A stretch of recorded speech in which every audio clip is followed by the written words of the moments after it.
Beach vacations are popular year-round, and more people are renting condos or homes on private beaches. But there's something you need to know about before you hit the water.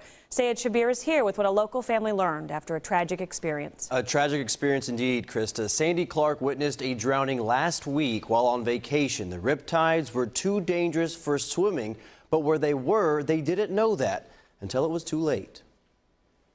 The kids were dying to get out in the water and swim. Sandy Clark of Liberty just got back from a week-long family vacation to the Gulf Coast in Alabama.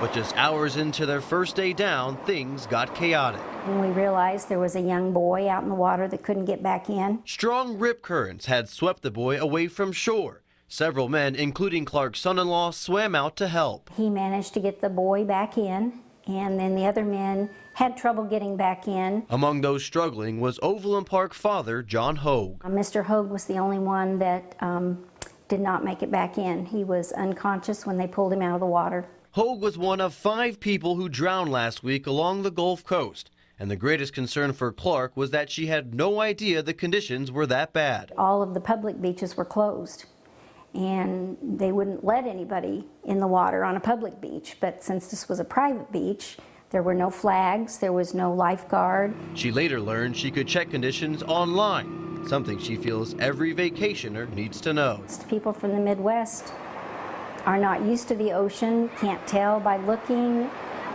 Even if you think it looks rough, I don't think anybody's prepared for the riptides that come under your feet and just take you out.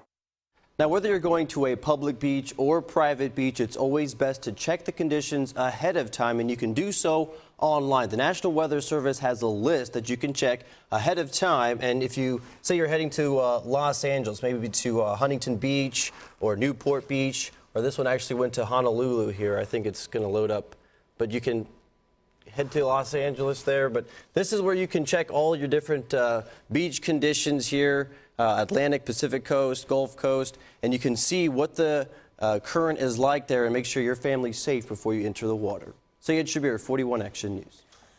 All right, take a look at this. Rip currents are created by shifting sands below the water. They pull swimmers away from the shore. And experts say trying to swim against the current is the worst thing to do. Instead, they say you should swim parallel to the beach until you're free.